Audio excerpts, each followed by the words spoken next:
یہ حقیقت کسی سے پوشیدہ نہیں ہے کہ ہم جو امامیہ اثنا عشریہ کہلاتے ہیں، شیعوں کے 7 فرقے ہیں۔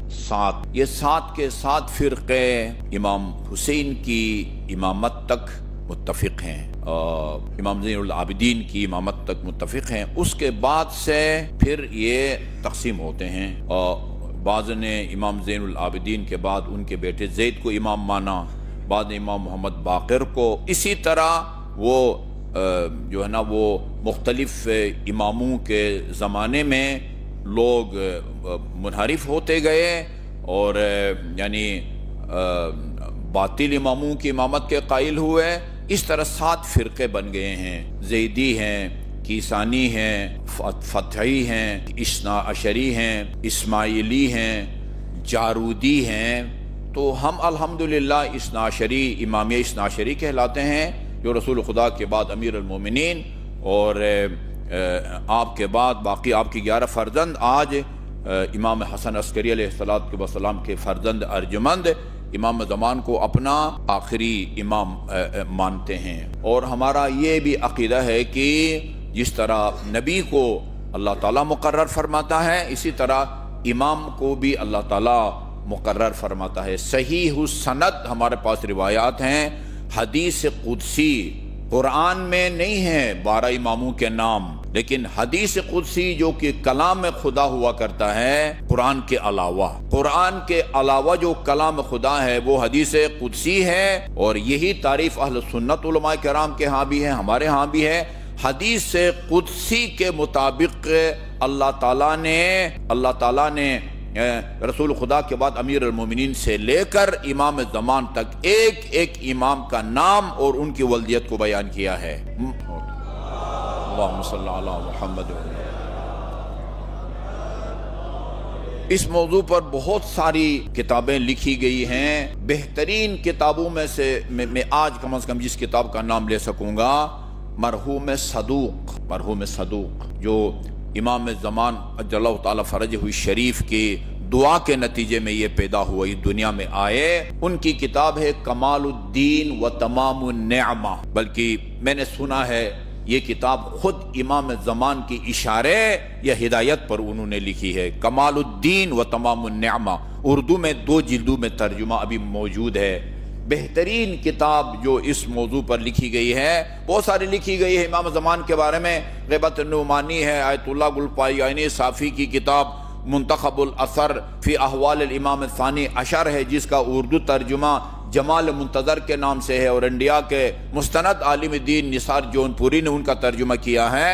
اب اس کے مترجم کا نام مجھے یاد نہیں ہے، کمال الدین و تمام النعمہ۔ اس کے اندر یہ صحیفہ فاطمہ یا لوح اخضر کے نام سے ہے کہ جبرائیل نے لا کے رسول خدا کو یہ تختی دی ہے، رسول خدا صلی اللہ علیہ وآلہ وسلم نے خاتون جنت کو دی ہے، اور یہ اسی طرح ہر امام کے پاس یہ لوح رہی ہے۔ یہ اس کے اندر 12 اماموں کا نام، جابر بن عبداللہ انصاری کے پاس یہ تختی تھی، خاتون جنت ان کو دی تھی۔ امام محمد باقر نے خصوصی طور پر کہا کہ سنا ہے ہماری مادر گرامی جناب فاطمہ الزہرا نے آپ کو وہ جو اپنا صحیفہ فاطمہ ہے اس کا کوئی نسخہ دیا ہے، آپ نے اس کو دیا، اس نے جا کے اس کی تنسیخ کرائی، فوٹو کاپی کرائی، اور پھر امام محمد باقر کو اپنے گھر لے گیا۔ امام محمد باقر نے کہا کہ یہ آپ کے پاس جو صحیفہ ہے ہماری جدہ علیہ السلام کا، اس کو آپ دیکھیں، میں زبانی اول سے لے کر آخر تک اس کا مضمون سناتا ہوں۔ جابر دیکھتے گئے، امام محمد باقر زبانی سناتے گئے۔ امام جعفر صادق فرماتے ما خالف حرف حرفا، ایک حرف کا فرق نہیں آیا امام محمد باقر کے زبانی سنانے میں اور اس لوح فاطمہ میں جو تحریر تھی۔ اس کے مطابق ہمارا عقیدہ ہے 12 اماموں کا ناموں کا اعلان اللہ تعالیٰ نے کیا ہے، امیر المومنین سے لے کر امام زمان اجل اللہ تعالیٰ فرجہ شریف تک۔ امام خدا مقرر کرتا ہے، اور جس طرح اللہ تعالیٰ انبیاء کو معجزات عطا فرماتا ہے، اسی طرح ائمہ معصومین کو بھی اللہ تعالیٰ نے معجزات عطا فرمائے ہیں، کرامات عطا فرمائے ہیں۔ میں تبرک کے طور پر جلدی جلدی امام محمد باقر علیہ الصلاۃ والسلام کا ایک معجزہ جس کو اہل سنت کے جلیل القدر عالم دین شبلنجی نے اپنی کتاب نور الابصار میں نقل کیا ہے. نور الابصار میں ابھی ٹائم نہیں ہے، میں جلدی جلدی عرض کروں. ایک امام زادی ہے مصر میں، ان کا نام آنسہ خاتون ہے. یہ بندہ خدا اس کی بینائی جا رہی تھی. شبلنجی اہل سنت کے عالم دین، اس کی بینائی جا رہی تھی. اس نے اس حرم میں جا کے نظر کی کہ اللہ تعالیٰ نے اہل بیت کے توسط سے، اس امام زادی کے توسط سے اللہ نے مجھے اگر بینائی دی، میں اہل بیت کے بارے میں کتاب لکھوں گا. اس نظر کے نتیجے میں اللہ نے اس کو بینائی دی، نظر اس کی ٹھیک ہو گئی. اس نے کتاب لکھی ہے نور الابصار. اسی مناسبت سے کتاب کا نام بھی رکھا ہے نور الابصار، یعنی آنکھوں کا نور. اس کے اندر جہاں اور اماموں کے کرامات یا معجزات کو لکھا ہے، امام محمد باقر کے اس معجزہ کو لکھا ہے، وہ جلدی جلدی پڑھتا ہوں. کہتے ہیں کہ اِنَّا نَاصِبِيًّا شَامِيًّا كَانَ يَخْتَلِفُ إِلَى مجلس ابی جعفر. ابی جعفر ہمارے 12 اماموں میں سے 2 کی کنیت ہے. جعفر کے والد امام محمد باقر بھی جعفر کے والد ہیں، امام جعفر صادق کے والد ہیں، اور امام محمد تقی بھی امام علی النقی کے ایک بھائی تھے جن کا نام جعفر تھا. اس کی وجہ سے امام محمد تقی بھی ابو جعفر کہلاتے ہیں، اور امام جعفر صادق کی مناسبت سے امام محمد باقر بھی ابو جعفر کہلاتے ہیں. تو یہ ایک شامی اور ناصبی دشمن اہل بیت، من نصب لہم العداوہ، وہ امام محمد باقر کے پاس آتا جاتا رہتا تھا اور کہا کرتا تھا کہ طاعت اللہ فی بغضکم، میرے عقیدے کے مطابق جی اللہ کی اطاعت اس میں ہے کہ آپ سے دشمنی اور نفرت کی جائے. لیکن یہ آپ کی فصاحت اور بلاغت اور آپ کی شیرین زبانی کی وجہ سے میں آپ کی گفتگو سے محظوظ ہوتا ہوں، اس لیے میں آپ کے پاس آتا ہوں، ورنہ اللہ کی اطاعت اسی میں سمجھتا ہوں کہ آپ سے دشمنی کی جائے، آپ سے بغض رکھا جائے. امام نے عجیب حکمت بھرا وہ جواب دیا، فرمایا لن تخفی علی اللہ خافیہ. دیکھو بھائی، اللہ سے کوئی چیز، کوئی حقیقت پوشیدہ نہیں ہے. اتنا سربستہ آپ نے جواب دیا. فمرض الشامی، یہ شامی جو امام کے پاس آیا کرتا تھا اور کہتا تھا کہ میں اللہ کی اطاعت اسی میں سمجھتا ہوں کہ آپ سے دشمنی کی جائے یا آپ سے بغض رکھا جائے، وہ بیمار ہو جاتا ہے اور حالت اس کی نازک ہو جاتی ہے. قال لولیہ، جو بھی اس کا ولی تھا، باپ تھا، بڑا بیٹا، ان سے کہا کہ بھئی جب میں اس دنیا سے چلا جاؤں جی اور تم غسل کفن وغیرہ وہ مکمل کر کے کپڑا ڈال دو تو مجھے جو ہے نا ایسی کسی اور سے جنازہ پڑھوا کے نہیں دفنانا، تم جانا اور جناب محمد ابن علی سے درخواست کرو کہ وہ میرا جنازہ پڑھے. اچھا جی، فات محمد ابن علی وصلہ ان یصلی علیہ، ان سے درخواست کرو کہ وہ میرے اوپر جنازہ کریں. فلما ان کان فی بعض اللیل، چنانچہ حالت نازک ہو گئی تھی اس کی، اسی لیے یہ اس نے وصیت کی تھی. وہ رات کا جب ایک حصہ گزرا، آدھی رات کا حصہ تھا یا اس سے پہلے یا اس کے بعد، تو حالت اس کی غیر ہو گئی. وظنوا انہ بردا، اور وہ یہ سمجھ گئے کہ اب یہ ٹھنڈا ہو گیا ہے، ایکسپائر ہو گیا ہے. اور پھر اس کو جو ہے نا وہ تختی پر اس پر لٹایا، جو تجہیز و تکفین کے آداب ہوتے ان پر عمل کیا.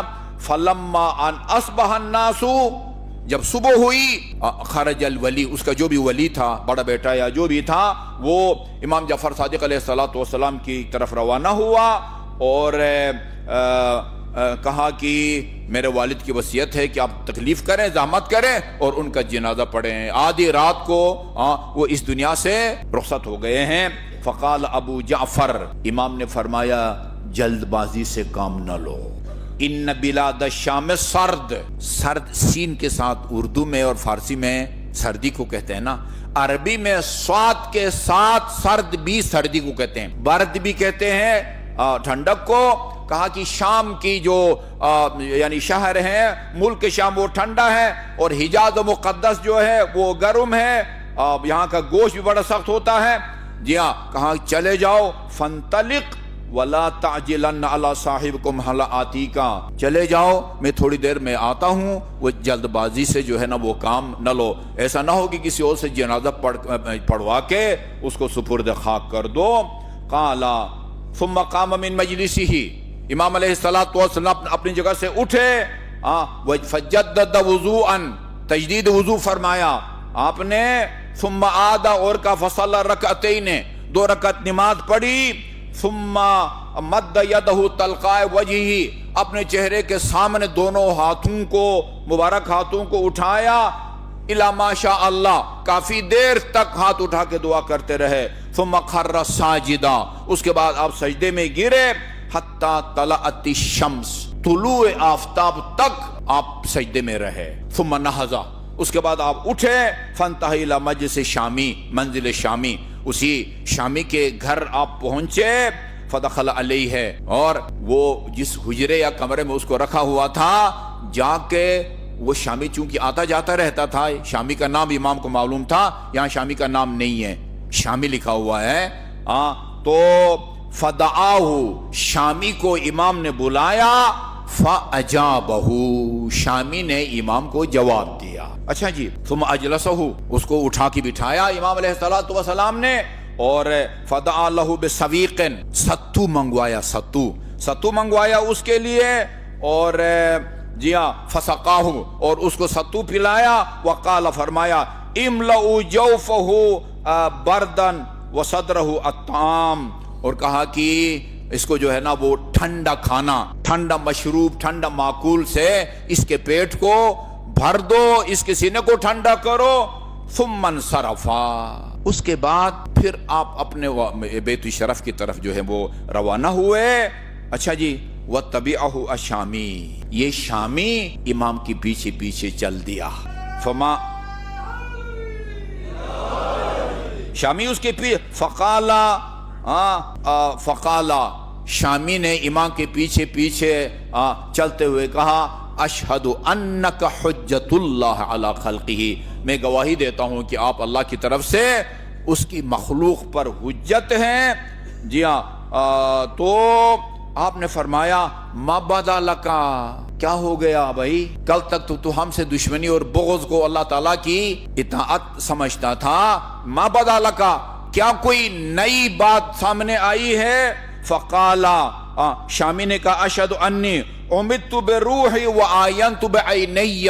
پتہ چلتا ہے کہ جب انسان کی روح اسرائیل قبض کرتا ہے نا، بندہ متوجہ ہوتا ہے کہ میرے روح کو جسد خاکی سے، انسان کی حقیقت تو اس کی روح ہے، اس کی روح کو جب جسد خاکی سے نکالتا ہے وہ جبرائیل یا کئی فرشتے مل کے، بندہ متوجہ ہوتا ہے. کہتا ہے جب میری روح قبض کی جانے لگی ہے اور میں نے اپنی آنکھوں سے دیکھا تو وہ ایک آواز آئی اچانک ایک مرتبہ، الا وہ منادن ینادی، میں نے سنا اپنے کانوں سے ایک منادی، آواز دینے والا آواز دے رہا تھا، ردو الیہ روحہ، فرشتوں کی طرف خطاب آیا، اس کی روح کو پلٹا دو. فقط سألنا ذالک محمد ابن علی، محمد ابن علی باقر نے ہم سے یہ درخواست کی ہے، لوٹا دو اس کی روح کو، اس لیے کہ محمد ابن علی نے یہ ہم سے سوال کیا، انہوں نے یہ فرمائش کی ہے. فقال ابو جعفر، اس کے بعد امام نے عجیب حکمت بھرا جملہ فرمایا، اما علمتا، تمہیں نہیں پتا کچھ لوگ ایسے ہوتے ہیں کہ بندے سے محبت کرتا ہے لیکن اس کے عمل سے محبت نہیں کرتا. کچھ لوگ ایسے ہوتے ہیں کہ بندہ وہ اس کے بندے کو محبت نہیں کرتا لیکن اس کے عمل سے وہ محبت کرتا ہے. جی ہاں. تو یہ کہتے ہیں کہ یہ بندے خدا اس کے بعد سے زندگی کے آخری لمحات تک امام کے خاص الخاص اصحاب میں شامل ہوتا تھا. یہ بندے خدا شامی جو امام سے بغض کو اللہ تعالیٰ کی اطاعت سمجھتا تھا. اللہ تعالیٰ کا لاکھ لاکھ شکر ہے کہ اس نے ہم کو ایسے پیشوا مقرر کر کے نام والولدیت کا بھی اعلان کیا ہے. اللہ تعالیٰ سے میں دست بے دعا ہوں کہ وہ ہمیں ان ائمہ معصومین کی معرفت حاصل کرنے اور ان کے نقش و قدم پر چلنے کی توفیق عطا فرمائے. اعوذ باللہ من الشیطان الرجیم. بسم اللہ الرحمن الرحیم. قل هو اللہ احد اللہ الصمد لم یلد ولم یولد ولم یکن لہ حق ہے علی حق ہے علی علی جدھر حق ہے ادھر مولا جدھر حق ہے